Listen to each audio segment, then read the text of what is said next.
আসসালামু আলাইকুম। সবাই কেমন আছেন? আশা করি সবাই ভালো আছেন। আজ আপনাদের জন্য নিয়ে এসেছি গল্পের অন্তিম পর্ব। আশা করি গল্পটি আপনাদের ভালো লাগবে। তাহলে চলুন শুরু করা যাক। ঈশার চিৎকারে আমার 12টা বেজে গেল। কানের পর্দা যেন ফেটে যাচ্ছে। হঠাৎ আমি ভয়ে ধরফরিয়ে উঠতে গিয়ে ঈশাকে ধাক্কা দিয়ে ফেলি। তাতেই হলো বিপত্তি। আমার ধাক্কার টাল সামালতে না পেরে বিছানা থেকে গড়িয়ে মেঝেতে পড়ে যায়। ঈশাকে তোলার বদলে আমি হতভ্রম হয়ে ওর দিকে তাকিয়ে রইলাম। ব্যাপারটা কি হলো কিছুই বোধগম্য হলো না। খুবই তাড়াতাড়ি ঘটনাটা ঘটে গেল। এদিকে এসে মেঝেতে পড়ে কোমর ধরে কুকিয়ে ওঠে বলে, উফ মাগো, আবারও মনে হয় কোমরটা গেল। কথাটা বলতে বলতে আমার দিকে রাগিত দৃষ্টি নিয়ে তাকায়। ঈশা আমার দিকে তাকাতেই আমি নিজেকে স্বাভাবিক করে নিচে নেমে এলাম ওকে ওঠানোর জন্য। আমি বললাম, সরি, আসলে আমি বুঝতে পারিনি, ঘুমের মধ্যে ছিলাম তো তাই। কথাগুলো বলতে বলতে হাত বাড়িয়ে দিলাম।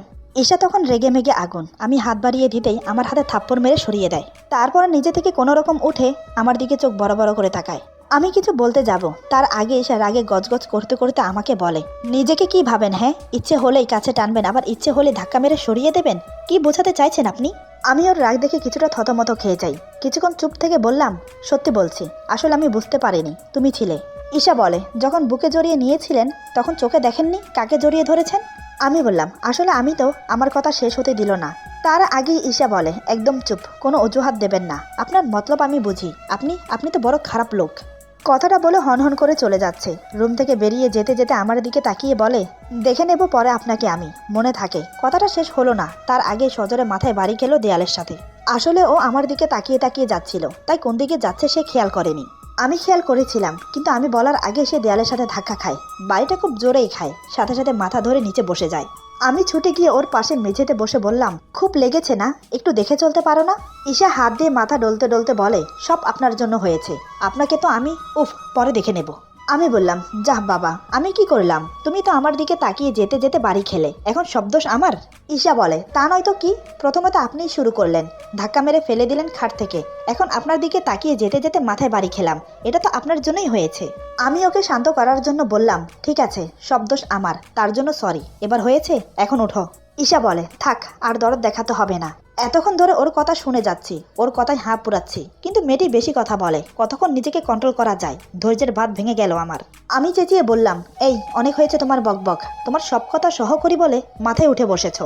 কিছু বলি না বলে কি ভেবেছো আমি কিছু বলতে জানি না? সবসময় আমাকে মেজাজ দেখাও, আবার আমাকে থাপ্পড় মারো। তোমার সাহস দেখে মাঝে মাঝে আমি অবাক হই। ভেবেছিলাম সময়ের সাথে সাথে সব ঠিক হয়ে যাবে, কিন্তু না, দিন দিন তোমার সাহস বেড়ে যাচ্ছে। কি ভাবো তুমি আমাকে কাপুরুষ? চুপচাপ তোমার কথা শুনি বলে যখন যাইছে বলে যাবে, যাইছে করে যাবে। এবার থেকে আমার কথা না শুনলে না, একটা থাপ্পড় মেরে দাঁত ফেলে দেব। এখন ওঠো, খাটে গিয়ে বসো। আমার ধমক খেয়ে ঈশার চোখে জল টলমল করছে। চোখের পলক পড়লে জল গড়িয়ে পড়বে গাল বেয়ে। সে অবাক হয়ে আমার দিকে তাকিয়ে আছে। বিয়ে হয়েছে পর্যন্ত এমন মেজাজ দেখে বা ধমক দিয়ে কথা কখনো বলেনি। আজ হঠাৎ আমার আচরণে ঘাবড়ে যায়। আমি দেখি ঈশা চুপচাপ বসে আছে আমার দিকে তাকিয়ে।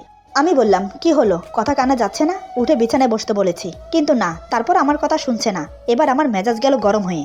আমি কিছু না বলে ওর হাত ধরে টেনে নিয়ে গিয়ে বিছানায় বসালাম। আমি বললাম, এখানে চুপচাপ বসো, একটু নড়েছো তো খবর আছে। এই বলে কপালের দিকে তাকাতেই দেখি কপাল অনেকটা ফুলে গিয়ে লাল হয়ে গেছে।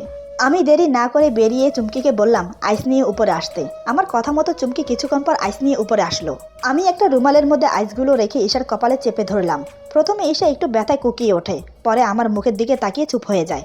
কারণ আমি চোখ ছোট ছোট করে ওর দিকে তাকিয়ে আছি। আমার চোখে মুখে রাগ ফুটে উঠেছে স্পষ্টভাবে। ঈশা করুণ সুরে আমাকে বলে, আপনি এত রেগে আছেন কেন আমার উপর?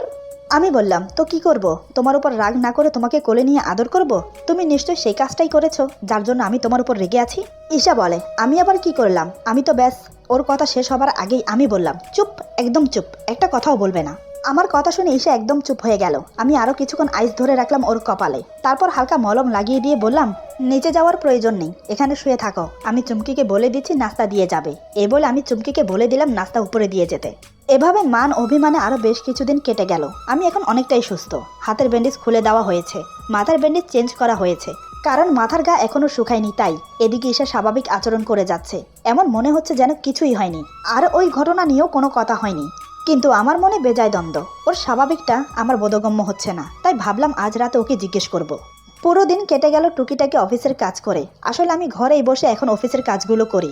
শরীর এখনো দুর্বল বলে অফিসে যাই না। রাতে খাওয়া দাওয়া করে সবাই যার যার রুমে চলে গেল। আমি রুমে বসে বসে ঈশার জন্য অপেক্ষা করছি।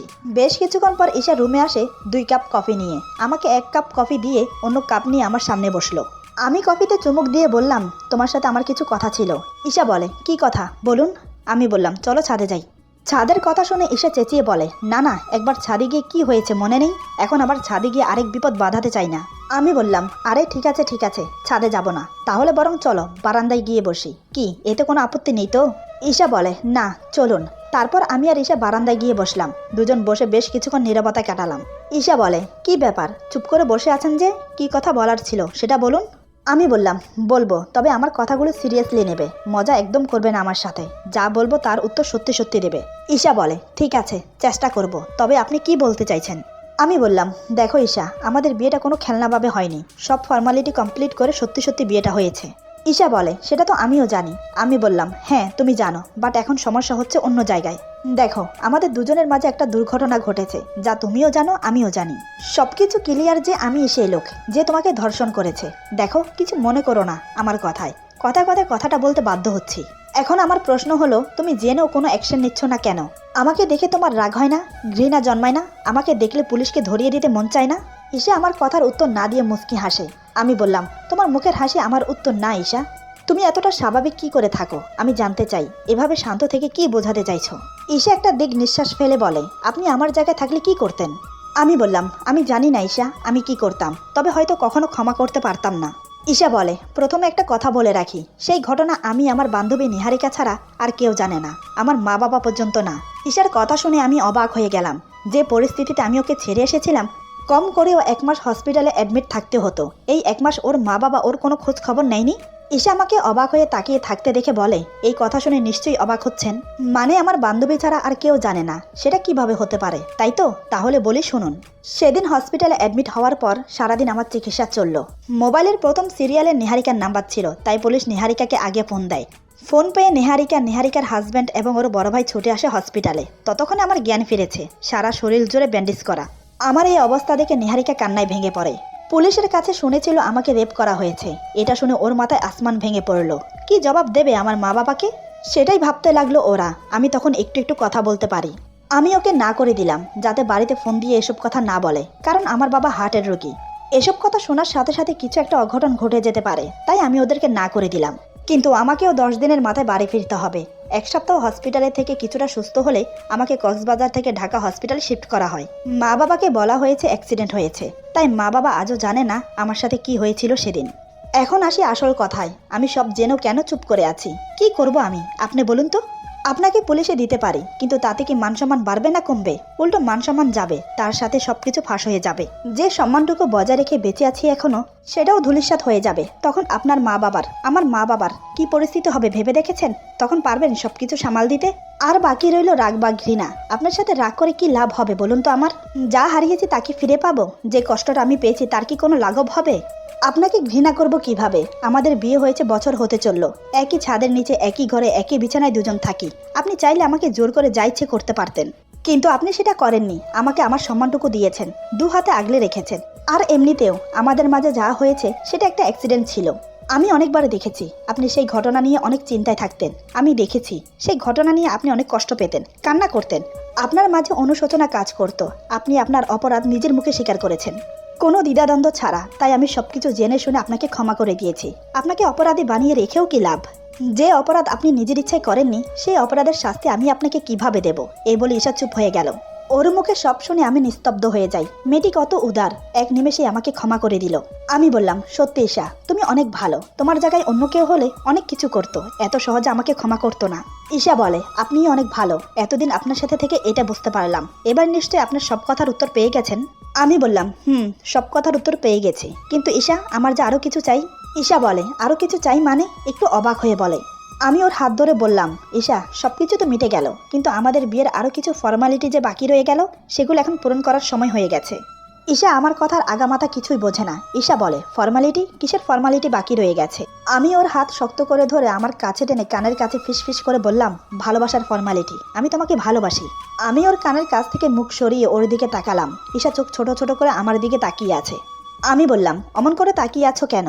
ভালোবাসাই তো চেয়েছি, বেশি কিছু তো চাইনি, অনেক হয়েছে। এবার আমি আমার অধিকার চাই। ঈশা বলে, এমন তো কোনো কথা ছিল না। আমি বললাম, কথা ছিল না তাতে কি হয়েছে, এখন আমি আমার অধিকার চাই। ঈশা বলে, বললেই হলো নাকি যে অধিকার চাই? আমি বললাম, তাহলে তুমি আমার অধিকার দেবে না? ঈশা বলে, এমন কোনো কথা হয়নি, তাহলে দেবো কেন? আমি বললাম, তাহলে কিন্তু জোর করে আদায় করব, তখন কিন্তু কিছু বলতে পারবে না। ঈশা বলে, জোর করে মানে? বললেই হলো নাকি? এই বলে উঠে যেতে চাইলো। আমি তৎক্ষণাৎ ওর হাত ধরে আমার কোলে বসিয়ে নেই। ঈশা বলে, এটা কি হচ্ছে? আমি ওর কোমর জড়িয়ে ধরে আমার আরো কাছে টেনে বললাম, কি আর হবে, ভালোবাসা হচ্ছে। একজন স্বামী তার স্ত্রীকে আদর করছে, এটা আবার ফলাও করে বলতে হয় নাকি? ঈশা বলে, এটা কিন্তু আমাদের মাঝে ডিল ছিল না। আমি বললাম, আমাদের মাঝে অনেক কিছুই ডিল ছিল না। এই যেমন ধরো, মাঝে মাঝে তুমি আমার উপর এসে পড়ো, কখনো মাঝরাতে আমাকে জড়িয়ে ধরো, কখনো আবার আমি তোমাকে জড়িয়ে ধরে আদর করি, এগুলো কিন্তু ডিল ছিল না, তারপরও তো হয়েছে। এটা শুনে ঈশা চেঁচিয়ে বলে, কি আপনি আমাকে মাঝে মাঝে জড়িয়ে ধরে আদর করেছেন? এটা কিন্তু একদম ঠিক করেননি। আমি বললাম, কি ঠিক হয়েছে কি বেঠিক হয়েছে সেসব যা হবার হয়ে গেছে। এখন আমরা নতুন করে জীবন শুরু করব। আমরা একে অপরকে অনেক ভালোবাসবো। অতীতে কি আসে যায় ঈশা? আমরা কি পারি না সবকিছু নতুন করে শুরু করতে, বলো? ঈশা চুপচাপ বসে আছে আমার কোলে, কোনো কথা বলছে না। আমি বললাম, চুপচাপ কিন্তু সম্মতির লক্ষণ ঈশা, আমি কি বুঝে নেব তুমি আমাকে মেনে নিয়েছো? ঈশা কিছু না বলে নিজেকে এলিয়ে দেয় আমার বুকে। আমি ওকে দু হাতে আঁকড়ে ধরলাম, বুঝতে পারলাম ও মেনে নিয়েছে আমাকে। আমি ওকে পাজা কোলে করে নিয়ে গিয়ে বিছানায় শুয়ে দিলাম। ঈশা বলে, এসব করা কি এখন ঠিক হবে? দেখুন, আপনি কিন্তু এখনো সম্পূর্ণ সুস্থ হননি, পরে যদি আপনার কোনো ক্ষতি হয়। আমি বললাম, কিচ্ছু হবে না, আমি এখন অনেকটা সুস্থ আছি। আর একটা কথা, তুমি আমাকে তুমি করে বলবে, কি আপনি আপনি করছো? ঈশা বলে, আমার সময় লাগবে। আমি বললাম, ভালোবাসার কথা বলতে না হয় সময় লাগে, কিন্তু আমাকে তুমি করে বলতে আবার সময় লাগবে কেন? ঈশা বলে, আপনি বুঝবেন না, মেয়েদের সব কিছুতে একটু সময় লাগে। আমি বললাম, তাই বুঝি, কিন্তু আমার সময় লাগে না। আমি এখন এই মুহূর্তে আমার ভালোবাসা উজাড় করে দেব। এই বলে ওকে জড়িয়ে ধরতে গেলেই ঈশা বাধা দেয়। আমি বললাম, কি হলো আবার, বাধা দিচ্ছ কেন? ঈশা বলে, ভয় করছে আমার। ওর কথা শুনে আমি একটু অবাক হলাম। ভয় লাগছে মানে? আমি বললাম, ভয় লাগছে মানে, কিন্তু কেন? ঈশা বলে, সেদিন রাতে আপনি আমার সাথে কি করেছেন একমাত্র আমিই জানি। সকালে আমার অবস্থা দেখে নিশ্চয়ই বুঝতে পেরেছেন কি করেছেন আপনি। তাই আমার ভয় করছে, যদি সেই রাতের মতো আজ রাতেও আপনি সেরকম কিছু করে বসেন, তখন কি হবে? আমি ওর কথা শুনে হেসে উঠলাম। আমি বললাম, ঈশা, আমি তখন নেশা করেছিলাম, কিন্তু এখন তো নেশা করে নেই, ভালো মন্দ বোঝার মতো অবস্থায় আছি আমি। তোমার কোনো সমস্যা হলে আমাকে বলো। ঈশা বলে, যদি ব্যথা পাই আমি? আমি বললাম, ব্যথা পেলেও আমাকে বলবে, তোমাকে কষ্ট দিয়ে আমি কিচ্ছু করব না, কথা দিচ্ছি। এবার তাহলে একটু আদর করি। ঈশা বলে, আমি বললাম, 1 মিনিট, তুমি তো আমাকে ভালোবাসো না, তাহলে আমাকে আদর করতে দিচ্ছ যে? আমার কথা ঈশা প্যাচে পড়ে গেল। কি বলবে এখন? আমি হঠাৎ এমন প্রশ্ন করব সেটা সে বুঝতে পারেনি। আমি বললাম, কি হলো বলো? ঈশা আমার কথায় ঝাঁঝিয়ে উঠে বলে, উফ, তুমি না বেশি কথা বলো, তোমাকে আমি ভালোবাসি না, তোমাকে আমি আদরও করতে দেব না। এই বলে নিজেকে ছাড়িয়ে অন্যদিকে ফিরতে চাইলো, কিন্তু আমি ওকে আবার আমার বুকে টেনে নিয়ে বললাম, এই পাগলি, তুমি যে আমাকে ভালোবাসো সেটা বললেই তো পারো। ভালোবাসো অথচ প্রকাশ করতে চাও না, এমন কেন তুমি? ঈশা বলে, কে বলেছে তোমাকে আমি তোমাকে ভালোবাসি?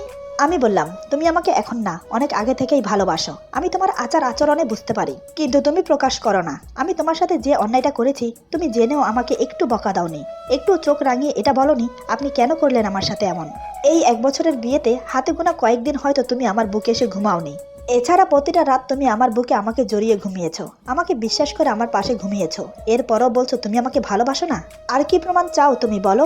ঈশা বলে, ভালোবাসি তো কি হয়েছে? সবকিছু খুলে বলতে হয়, বুঝে নিতে পারো না কিছু? আমি বললাম, বুঝেছি বলেই তো কাছে টেনে নিয়েছি ম্যাডাম, আপনি যে আমাকে ভালোবাসেন সেটা জানি বলেই তো আর দূরে রাখতে ইচ্ছে করলো না, তাই তো কাছে টেনে নিয়েছি ভালোবাসার জন্য। দেখো, অনেক হয়েছে, আর পারছি না। যার বউ এত সুন্দরী, সে কি করে ধৈর্য ধরে থাকবে বলো তো? 1 বছর যে কিভাবে নিজেকে আটকে রেখেছিলাম সেটা তোমাকে বলে বোঝাতে পারবো না ঈশা। ঈশা আমার নাক টিপে ধরে বলে, যার স্বামী এত সুন্দর এত হ্যান্ডসাম, সে কি করে তার স্বামীকে ভালো না বেসে থাকবে বলো তো? আমি বললাম, ওরে দুষ্ট, আমার ডায়লগ আমাকে? দাঁড়াও, তোমাকে দেখাচ্ছি মজা। এই বলে ঝাঁপিয়ে পড়লাম ঈশার উপর, ওকে জড়িয়ে নিজের বুকের সাথে একদম মিশিয়ে নিলাম। অনেকক্ষণ শক্ত করে জড়িয়ে রেখে নিজের মনকে শান্ত করলাম। আজ থেকে ও আমার। ঈশার মুখ তুলে ওর কপাল একটা চুমু দিয়ে বললাম, আই লাভ ইউ, অনেক ভালোবেসে ফেলেছি তোমাকে। এই বলে আরো একটা চুমু দিলাম ওর কপালে। ওর ঠোঁটে ঠোঁট ডুবিয়ে চুম্বন করতে লাগলাম। বেশ তৃপ্তি নিয়ে ওর ঠোঁট চুষতে লাগলাম। আমার এক হাত ওর নাভি আর পেটে ঘোরাফেরা করছে। ঈশার ঠোঁট ছেড়ে দিয়ে ধীরে ধীরে ওর গলায় কিস করতে লাগলাম। এক হাতে ওর বুক চেপে ধরলাম। তাতে ঈশা কেঁপে উঠে আমাকে খামছে ধরলো। ভালোবাসার ছোঁয়া এঁকে দিতে লাগলাম ওর প্রতিটা অঙ্গে অঙ্গে। একসময় মুখ গুজে দিলাম ওর বুকে। 2 হাত বিচরণ করতে লাগলো সারা অঙ্গ জুড়ে। আমার প্রতিটা ছোঁয়ায় ঈশা কেঁপে কেঁপে উঠছে। পরম সুখে চোখ বন্ধ করে অনুভব করছে আমার ভালোবাসা। ভালোবাসায় যে এত সুখ আগে বুঝতে পারিনি। একসময় দুজন সহবাসে লিপ্ত হলাম, দুজন দুজনকে ভালোবেসে ভরিয়ে দিলাম। দুজনের মাঝে যত দূরত্ব ছিল আজ সব দূর করে দিলাম, মিলে গেলাম দুজন একাকার হয়ে। এভাবে পূর্ণতা পেল আমাদের ভালোবাসা। মানুষের জীবনে ভালোবাসা অনেকভাবে আসে। কেউ রাস্তা দিয়ে হেঁটে যাচ্ছে, প্রথম দেখাতে ভালো লেগে গেল, তারপর ভালোবাসা হতে কতক্ষণ। টিউশন পড়ছেন, সেখানেও আপনার সাথে কেউ পড়ছে, তাকে দেখেই আপনার ভালো লাগলো, তারপর হয়ে যায় ভালোবাসা। ভালোবাসার অনেক মাধ্যম আছে, যা বলে শেষ করা যাবে না। তবে একটা কথা খুবই সত্যি, ভালো লাগা আর ভালোবাসাটা এক হয় না। ভালোবাসাটা আলাদা সাবজেক্ট আর ভালো লাগাটা আলাদা সাবজেক্ট। দুটো কখনই এক হতে পারে না। একটা গান আছে, চোখেতে অনেক ছবি ভালো লাগে, আপন করে পাওয়ার সাহায্যে জাগে, তবু ভালোবাসা ভালো লাগা এক না। আজকের গল্প এখানে সমাপ্ত।